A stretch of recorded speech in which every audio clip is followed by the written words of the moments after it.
Salut à tous, comment ça va? On est ravis de vous retrouver après cette grosse coupure, après 2 semaines d'absence. Alors on reprend un petit peu les choses sérieuses et aujourd'hui au sommaire, on va vous parler des jardins secrets d'Ajaccio. Et oui, il y a une petite incursion au fil du temps qui nous est proposée dans les jardins corses, mais particulièrement ceux de la cité impériale, à travers l'ouvrage d'Angélique et de Lucette. Elles sont avec nous, elles sont nos invitées, elles vont nous présenter leur livre qui va s'arracher dans les librairies ajaxiennes, promis. À suivre, mise en abîme du Scoud. Alors c'est par l'intervieweur interviewé Serge Bonavite. Il embarque avec lui ses souvenirs et surtout la dernière pierre d'un lieu qui était devenu le repère des artistes insulaires politiquement incorrects. Alors pas de t-shirt mouillé à suivre, dommage, mais du watchdog avec vous, Florian. Bonjour, j'ai dû sortir mon t-shirt. Vous avez shampouiné Lou. Alors Lou, c'est votre chienne. Oui. Tout s'est bien passé, tout le monde est ressorti sec. Ah ben on verra ça, Pas sûr, pas sûr. Non. Ah, ça promet. Enfin, à 13h, on va poursuivre notre partenariat. INSEM reçoit INSEM. Évidemment, l'association va vous parler des solutions qui existent en termes d'hébergement sur place ou alors à proximité du lieu d'hospitalisation d'un proche malade. Si vous avez des questions à poser, n'hésitez pas à réagir 0800 350 900 ou si vous avez tout simplement envie de témoigner, de réagir, vous pouvez le faire également sur Facebook. Florian, vous veillez. Nous veillons, donc n'hésitez pas, commentez. Alors tout de suite, on a rendez-vous avec Angélique et Lucette. C'est parti.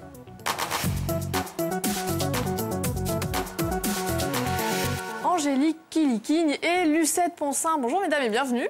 Merci d'être avec nous pour cette petite rentrée. Alors on va faire les présentations. Angélique Kilikigne, vous êtes maître de conférences en botanique et vous êtes également auteur de ce fameux ouvrage qui est là, qui s'appelle Jardins et vergers d'Ajaccio au fil du temps. Vous l'avez écrit avec le concours de Lucette Ponsin. Lucette, bonjour, vous êtes historienne. Oui. Et vous avez donc toutes les deux dans ce recueil, alors qui est très particulier, c'est pas uniquement comme ça a déjà été fait un recueil où on va énoncer les différents jardins, pas non plus un manuel de jardinage au fil du temps, mais un livre qui est très particulier. Alors de quoi ça parle? Quels sont ces fameux jardins dont vous nous parlez?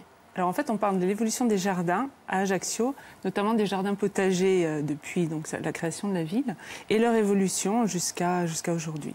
D'accord, les évolutions. Mais la notion de jardin, elle est très particulière, parce que même si on part du potager, on va voir qu'au fil du temps, ça s'est beaucoup diversifié, en particulier à Ajaccio. Tout à fait. Donc on part de jardins potagers à l'intérieur et à l'extérieur de la ville, pour arriver au 19e siècle à des jardins d'acclimatation, à des jardins d'ornement et à l'heure actuelle à des jardins qui ne sont plus accessibles. Alors les premiers jardins dont vous nous parlez remontent à quand? À l'époque génoise, au moment où la ville s'est construite, il fallait des jardins. Et le premier plan d'ailleurs de la ville montre les jardins derrière les maisons. Les fameux jardins derrière les maisons. Okay. Alors, comment vous avez eu l'idée et l'envie de rédiger ce recueil, mesdames? Alors, on s'est croisés avec Lucette il y a quelques années, il y a 3-4 ans, oui. Au Milléli, parce qu'il y avait la fête de la science.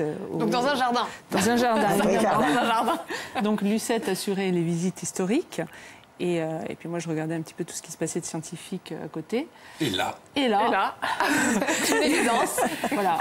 Les Milléli était un site idéal pour un jardin botanique. Bon, j'ai toujours travaillé dans les jardins botaniques et je me dis, on a l'approche historique, on a de l'eau partout, on a des espèces vraiment emblématiques, on a une histoire de Napoléon, des jésuites.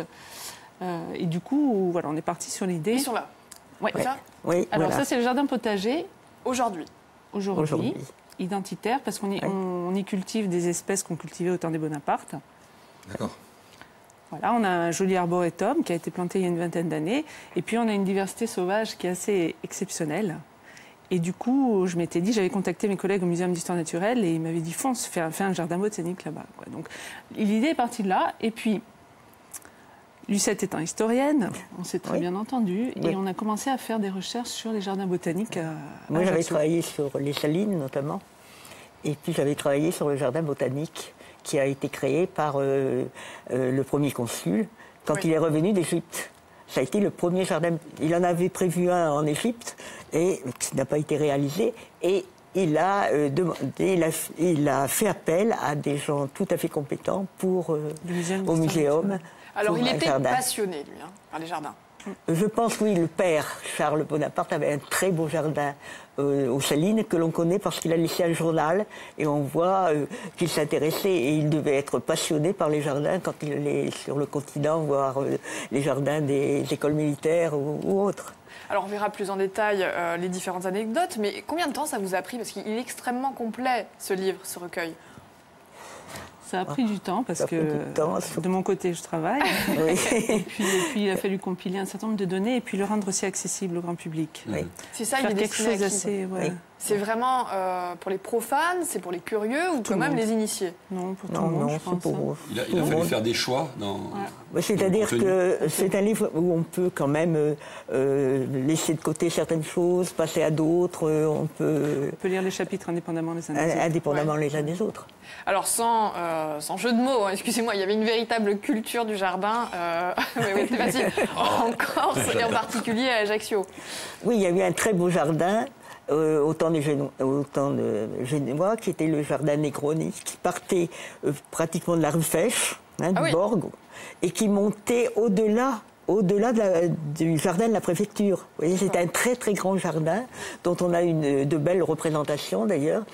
Et ce jardin était ce qu'on appelait jardin, c'était plutôt un domaine. On faisait un tas de choses. Non, parce que là, je dis au hasard, c'est la préfecture. Parce que lui, quand même, aujourd'hui... Mais le jardin de la préfecture a été fait après. Il a été fait dans les années 1820, quand la préfecture s'est créée. Hein. Avant, c'était un jardin potager. C'est des jardins qui ont aussi contribué à redessiner la ville, l'implantation de la ville, ou pas forcément? Si, le jardin Negroni, comment dire... Si, il a joué les rues que l'on trouve actuellement, c'était les rues qui encadraient le jardin Negroni, par exemple. D'accord. Alors, avant d'en savoir davantage sur toutes ces anecdotes, on va marquer une petite pause. Ce ne sera pas un secret, ce sera un jeu, une question, mon cher Florian. Et oui, une question très facile comme d'habitude. On recherche le nom d'un col de montagne réputé situé entre Ajaccio et Bastia, tout simplement. Donc, si vous avez la réponse 0800 3 x 0 900, si vous avez la réponse, vous il ne faut pas la donner. Allez, un indice éventuellement, si vous le voulez. Petit indice, oui, mais bon... Non, trop facile, on recherche le nom d'un col de montagne réputé situé entre Ajaccio et Bastia. C'est facile. Alors, à gagner, ce qui est très important, on gagne... Je vous emprunte le livre, on gagne ce magnifique livre, donc Jardin et verger d'Ajaccio au fil du temps, avec Lucette et Angélique qui sont ici présentes, on le voit bien comme ça, voilà, là on le voit bien. Ensuite, dédicacé, on a... Dédicacé, bien sûr, ah oui, spécial dédicace. Ensuite, on a un bon total de 50 €, donc on remercie nos partenaires de chez Total. 2 places au Coupe di Palmyre qui aura lieu demain soir, c'est ça? Vous me demandez, oui, il me semble, ouais. Et 2 places pour le bateau Aquavision, donc pour aller faire un tour et visiter les fonds marins autour d'Ajaccio. Ça, c'est génial. Oui. D'ailleurs, puisqu'on parle de jeu, je pense qu'on peut rappeler à nos téléspectateurs que le vendredi 23 juin prochain, ce sera la dernière émission de l'année. Et on va jouer avec vous.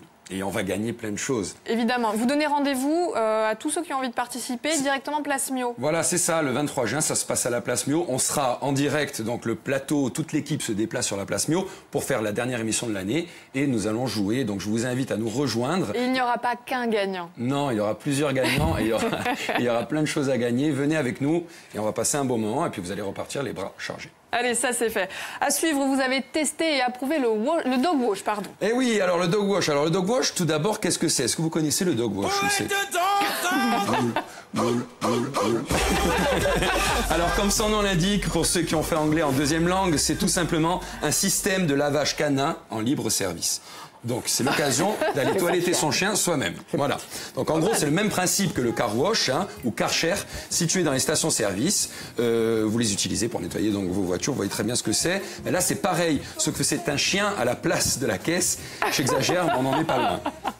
Ne regardez pas comme ça. Ah mais j'ai cru qu'il y avait des rouleaux, moi. Non, il n'y a pas de rouleau, mais c'est un petit jet. Alors mettre la main à la pâte. Voilà, c'est ça. Il faut un peu y contribuer, oui.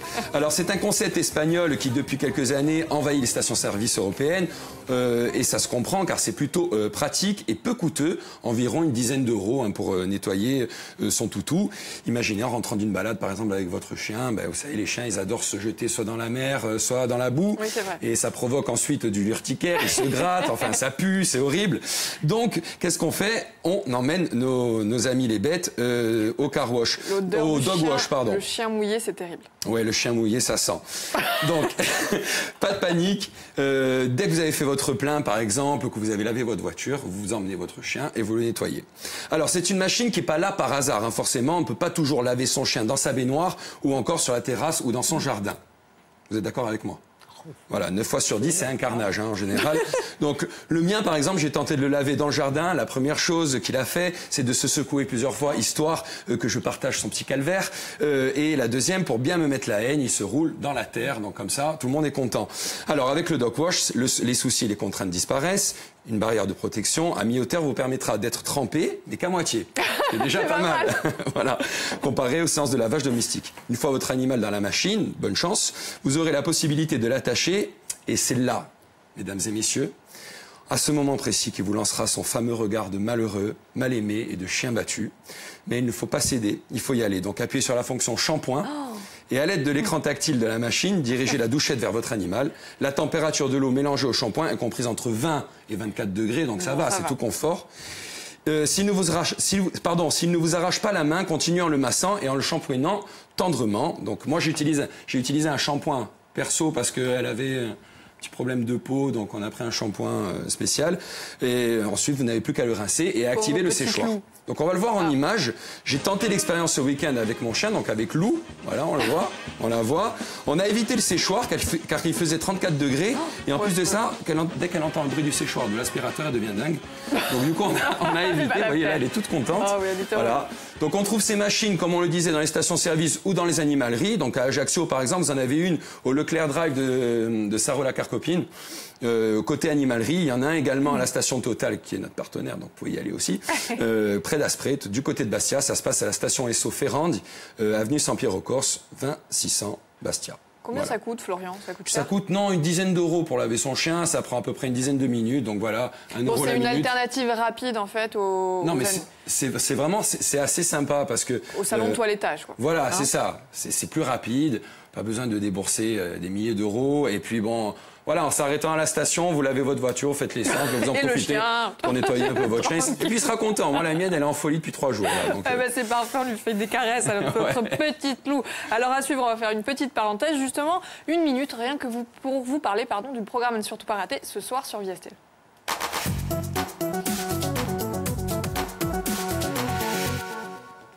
Et oui, ce soir à 20h35, donc Sport in Corsica, hein, le sport en images et en débat, traité en actualité et mis en perspective dans ses dimensions sociales, culturelles, politiques ou économiques, présenté par Laurent Vincenzin et Xavier Perlovise. C'est ce soir à 20h35 sur Viastel. Merci beaucoup, Florian. Alors, on rappelle, Jardin et Verger d'Ajaccio au fil du temps. Nous sommes avec Angélique et Lucette. Hein. Vous avez toutes les deux contribué à rédiger ce recueil. Il est truffé d'anecdotes. Moi, j'ai envie de vous demander, allez, comme ça, au hasard, un jardin qui vous a particulièrement interpellé. Ah, je l'enlève de ma question du questionnaire. Ah, pardon, excuse-moi. Pardon. Moi, c'est évidemment le jardin botanique. Ouais, mais ça, parce que ça a été une découverte pour moi. C'est vrai ? Quand même, ouais. Pourquoi ? De découvrir qu'on avait comme ça un jardin expérimental où Napoléon voulait expérimenter un petit peu la culture des espèces exotiques pour s'affranchir du fait de devoir traverser la Méditerranée pour aller chercher tout ce qui était épices, etc. Parce qu'on cultivait du café, de la canne à sucre, du coton. Donc, ouais, moi, c'est celui-là. Ça, c'est celui-ci. Et vous, Lucette ? Et moi, c'est le jardin botanique qu'il avait appelé botanique Campi, qui était un jardin merveilleux dont on a la description et qui se trouvait au Padule. Ah, mais lui, il a disparu en revanche. Ah oui, pour rien. Il y avait une entrée monumentale, il y avait un tas de choses, plus rien du tout. J'ai exercé là, mais vraiment, j'étais un peu effrayée de voir comment on fait disparaître des choses qui étaient belles. Un très beau jardin avec un tas d'espèces. Et on sait quand est-ce qu'il a disparu, pardon, Florian ? Non. Comment ? On sait quand est-ce qu'il a disparu ? Non. Non ? Non. Mais est-ce qu'on peut imaginer, par exemple, un jardin botanique qu'on pourrait visiter, par exemple ? Est-ce que ça serait faisable sur Ajaccio ? Bien sûr. Oui, un jardin botanique. Ça serait le but. Ouais. D'accord. Oui. Il faut le faire. Oui. Alors Lucette, moi, vous avez parlé de Gênes tout à l'heure. Il y a une anecdote sur Gênes, notamment par rapport aux vignobles. Il y avait beaucoup de vignobles du côté d'Ajaccio. Alors, je dois dire que la partie qui a été faite sur les vignobles a été faite par un spécialiste. Oui, parce qu'il y a un troisième. c'est François Mercourt. Ouais. Hein. Donc, il a repris tout le travail qu'il avait pu prendre et il a fait tout un chapitre qui est passionnant sur la vigne à Ajaccio, qui était très importante. Il y avait de la vigne partout. Il y en avait même en bordure de mer. Ah oui. En bordure de mer, très près, là, dans le prolongement du Borg. Hein, il y avait... À tel point que, si j'ai bien compris, la vigne était ensuite repartait du côté de Gênes. Le vin, la vigne. Le vin, oui, devait... mais ça allait surtout sur la Balagne. Ah. Hein, sur la Balagne. Parce que finalement, là, vous êtes concentré sur Ajaccio, mais il y a quand même un tour d'horizon sur l'ensemble de la Corse, hein, dans votre ouvrage. L'ensemble de la Corse, oui. Très bien. Alors, on va marquer une petite pause, mesdames. Hein. On va faire une mise en abîme au SCOOD. Alors, je ne sais pas s'il y avait beaucoup de plantes de ce côté-là. Mise en abîme par l'intervieweur interviewé Serge Bonavite. Il a embarqué avec lui, vous savez, eh bien, ses souvenirs, parce qu'il y a fait beaucoup de choses. Et surtout, la dernière pierre d'un lieu qui était devenu le repère, un culte pour les artistes insulaires qui étaient politiquement incorrects. On le suit, on écoute. Salut à tous, aujourd'hui je vais vous raconter l'histoire du Scudo, cet endroit à Ajaccio, route des Sanguinaires, qui devait accueillir la station de télévision régionale France 3 Corse. Retour sur les lieux du crime, qui malheureusement avait été plastiqué en 1980 par le FLNC.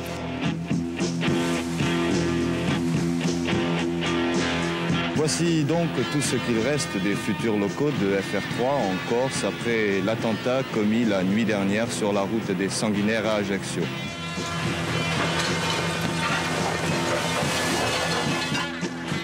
Aujourd'hui, c'est la deuxième destruction, définitive celle-là, puisque la mairie a décidé d'en faire un jardin face à la mer. Il est vrai que cet endroit a été abandonné depuis, était surnommé la verrue par les habitants, et avait attiré ici des populations un peu marginales, artistiques, des rockers, des graffeurs, des taggeurs et autres SDF égarés sur la route des Sanguinaires. Tu sais pourtant ce serait si simple de les écouter parler. Et puis après le plasticage, eh bien, des musiciens qui travaillaient ici pour garder le chantier qui était encore un peu dangereux ont commencé à utiliser l'endroit qui était quand même très bien équipé. Il y avait un local de 200 mètres carrés insonorisé. On commençait à y jouer, à faire du rock, et petit à petit, bon ben voilà, ça s'est su, les groupes ont commencé à venir ici. Et puis après, ben, je crois que ça a été un gros bordel.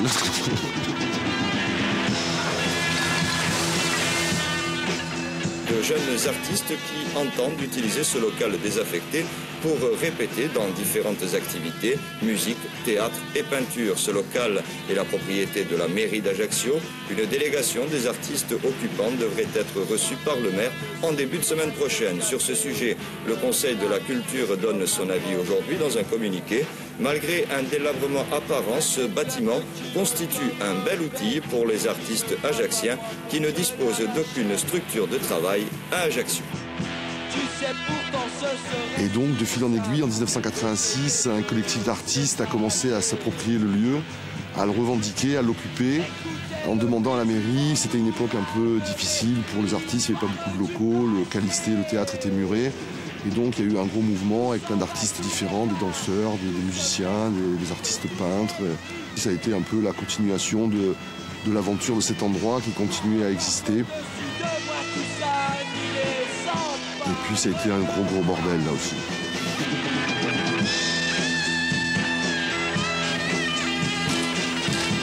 C'est la guerre ici, hein. Quand le rock est officiellement mort en 1990, ce sont les taggeurs, les graffeurs, notre bonne ville d'Ajaccio, qui ont investi les lieux et qui ont fait des fresques monumentales, magnifiques. Et malheureusement, là aussi, ce qu'il faut regretter, c'est que ni la mairie, ni aucune association, ni personne n'a pu vraiment prendre la mesure de ce qu'on pouvait faire ici. Et tout ça, aujourd'hui, c'est un tas de gravats. Et la nature est sûrement plus belle. Les résidents, les riverains vont sûrement vivre mieux aujourd'hui sans le Scudo. Mais les artistes, je suis pas sûr qu'ils vont y gagner parce qu'ils ont toujours autant de problèmes pour trouver des lieux appropriés pour qu'ils puissent créer.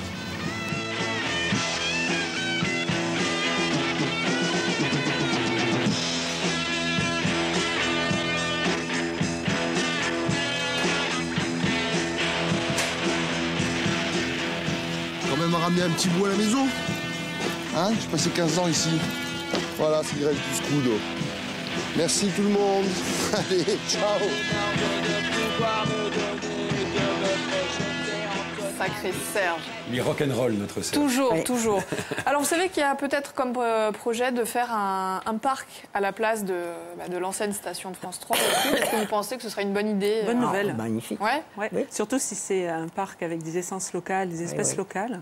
D'ailleurs, vous avez une antenne de l'Université de Corse pas loin, à Vignoles, À Vignoles, c'est vrai. qui fait aussi de la recherche sur les huiles essentielles des espèces locales. Donc ça pourrait De être l'autre penser, côté, cette- de l'autre côté, en allant vers la ville, il y avait des très beaux jardins potagers à cet endroit-là. C'est vrai. Maintenant, c'est entièrement la ville a tout recouvert, quoi. Et puis il y a L'urbanisation. le domaine de Tino Ross qui est de l'autre côté. Si bien que quand on Mais peut il est préservé récupérer aussi. du terrain pour des jardins, Donc elles acquiescent toutes les deux. Alors on rappelle Jardin et Verger d'Ajaccio au fil du temps, Lucette Ponsinger et Kilikini, et d'ailleurs Thomas André qui a participé Oui, à la oui, oui. rédaction. qui a fait une très belle partie sur l'horticulture. Et... sur l'horticulture, dans les années 1850-60, il y a eu de vrais spécialistes de l'agriculture en Corse qui ne sont pas connus ou très peu connus. Et il y en a un qui a été obligé de partir parce que on ne lui trouvait pas de quoi travailler là, et qui est parti en Italie. Et en Italie, il est devenu quelqu'un d'important puisqu'il a sa statue. Ah oui. Il a sa statue et il est honoré en Ah Italie. oui, il a été honoré. Donc, Nul n'est Comment prophète ça en son s'appelait? pays. N'est-ce pas? Eh Comment oui, s'appelait ce oui. monsieur? Monsieur Otavi. Ah bah voilà. Alors, jardin potager, le verger, vous parlez là d'horticulture, il y a une espèce d'évolution au fil du temps de la conception du jardin. On n'avait pas le même usage finalement, on ne cherchait pas la même chose. Le jardin historique à Ajaccio est plutôt potager, pour les notables, pas pour les Corses. Les Corses venaient y travailler. Ah oui. Là, c'était le jardin des notables. c'est notable. Oui. Alors tout le monde n'avait pas un jardin? Non. Pour ça que les ouvriers s'installaient le long de la mer, donc au Borgo, ce qui est devenu ensuite la Rufèche. Donc ils établissaient leur... pour ne pas avoir trop de trajets à faire, donc ils rentraient. Et voilà. Donc la Rufèche est née comme ça. Et, Donc la Rufèche plutôt potager, ensuite l'évolution avec les vergers. L'usage ne dit pas forcément. voilà, les vergers, les vignobles. Et puis les campagnes. Dans les campagnes, si vous prenez la route pour aller au Miléli, vous avez là des restes des campagnes avec de grosses maisons. Oui, finalement, on n'avait pas son petit jardin avec, j'allais dire, un usage privatif. C'était une exploitation, quoi. Oui, domaine. oui. C'était des domaines avec aussi la possibilité d'avoir de l'élevage. On faisait de l'élevage, on faisait un peu de tout. Alors moi, j'ai envie de venir sur une anecdote, justement, c'est l'implantation des eucalyptus. Comment est-ce que les eucalyptus sont arrivés en Corse et à Ajaccio? Alors, ils sont arrivés pour essayer d'assainir les terrains marécageux. Donc, ce sont des espèces qui venaient pour la plupart d'Australie. Et donc, elles ont été plantées là pour lutter contre la malaria. Au temps de C'était Napoléon. plutôt une bonne Voilà. idée à l'époque. Ben oui, on travaille avec les moyens du bord. C'est quand même mieux que le DDT. Oui, du coup, un peu moins bonne idée aujourd'hui. Ben oui. Parce que c'est une espèce Mais ils sont là. invasive. C'est Faut faire avec. faire avec. Faut faire avec. Très bien. Il y a beaucoup d'autres espèces invasives plus sont inquiétantes. Alors, Très une inquiétant. donnée essentielle quand on va voir un jardin, mon cher Florian, c'est évidemment la météo. On prend le temps de parler du temps avec son récap. C'est parti.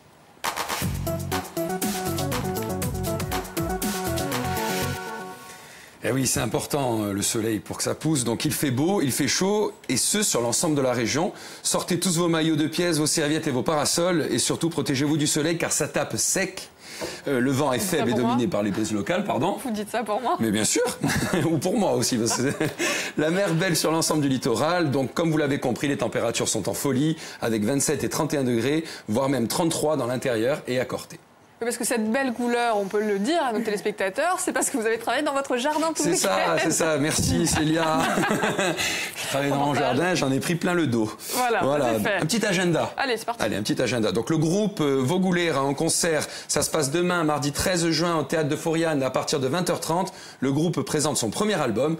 Donc les billets en prévente sont à 12 € et sur place 15 €. Donc allez-y, c'est plutôt pas mal. C'est chouette. Alors, vous pouvez demander à Serge, si vous le souhaitez, s'il a cultivé son jardin pendant le week-end. Serge est avec nous. Ah, bonjour Serge. Bonjour Serge.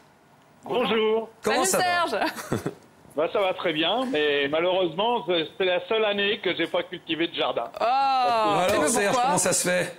Bah, parce que j'ai été hospitalisé et bon, des problèmes. Ah, Bon, en mais- espérant que ça aille un peu mieux maintenant. Ben oui. On mettrait ça l'an prochain. Bon, enfin, bon.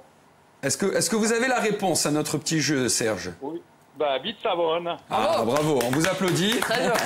Voilà, donc vous gagnez le livre, ce magnifique livre, donc Les jardins et vergers d'Ajaccio au fil du temps. Donc Thomas André, Lucette Ponsin et Angélique Kilikigne. Alors vous avez la dédicace de Lucette et Angélique. Vous avez une petite dédicace, Pardon, spéciale mais- dédicace. Thomas, pardon. Un bon total de 50 €, 2 places au Coupe Audi Palmyre et 2 places pour le bateau Aquavision. Vous êtes refait, Serge. C'est plutôt pas mal, non? C'est même très bien. Bon, ben super. Ben écoutez, on vous embrasse. On hein. vous embrasse bien fort et on vous souhaite un bon rétablissement. Oui. À bientôt, Serge. Merci, à bientôt. À bientôt, au revoir. Alors, mesdames, on a coutume de réserver un petit questionnaire à nos invités pour en savoir davantage sur vous, sur vos goûts et vos aspirations. Je ne sais pas à qui vous avez réservé cette épreuve terrible. Je suis parti sur Angélique. Allez, c'est parti. Allez. Questionnaire avec Angélique. C'est parti. Je vais vous demander de suivre Florent. Allez, on y va. C'est ici. Vous avez vu, il y a toute une mise en scène. Mise en la scène. lumière. N'ayez pas peur, ça va bien se passer. Angélique, votre couleur préférée? Bleu. Pourquoi? Bleu. Bleu. La mer, la Corse est bleue. Le ciel, la mer. Voilà. Ok. Votre plante préférée? Myosotis. Ou recommandée? Non, myosotis. Myosotis, d'accord. Quelle est l'astuce pour avoir la main verte? Faut parler à ces plantes et les aimer. Ah, l'amour. Ah, c'est ça. Le projet botanique que vous rêveriez de réaliser? Agriculture urbaine et jardin botanique de pédagogique et puis d'exposition. Sur Pour les Ajaccio, jeunes générations. par Ah bah exemple oui. Oui, tant qu'à faire. Tant qu'à faire, ouais. D'accord. Si vous viviez dans le désert, par exemple, quelle serait votre occupation principale? Je m'intéresserais à la vie privée des scorpions. Ah bah dis donc. Parce que. Ça vous... Parce qu'il n'y a que qui. Il se passe un truc avec les scorpions. Je pense. Ah bah on D'accord. va en rester là, je pense. Sauf si vous en avez... Allez, une dernière. Et la petite dernière, est-ce que Napoléon était un visionnaire? Oui. D'accord. Pourquoi? Parce qu'il a vu pas mal de choses qui se réalisent à l'heure actuelle. D'accord. Et Ah pas bah, que pour Non, pas que choses pour les botaniques. jardins, non. D'accord. Merci Ah bah beaucoup. c'est très bien, ce sera le mot de la Super, fin. ouais. Merci beaucoup Florian, merci Angélique, merci Lucette d'être venue nous parler de votre ouvrage Jardin et verger d'Ajaccio au fil du temps. Il sort aujourd'hui en librairie? Non, en fin de semaine. En fin de semaine, ah bah voilà, donc en exclusivité aujourd'hui sur le plateau d'INSEM. À suivre, INSEM reçoit INSEM justement. On va poursuivre notre partenariat. Émilie Blanchard va vous parler des solutions d'hébergement qui existent sur place ou à proximité d'un lieu d'hospitalisation. À tout à l'heure.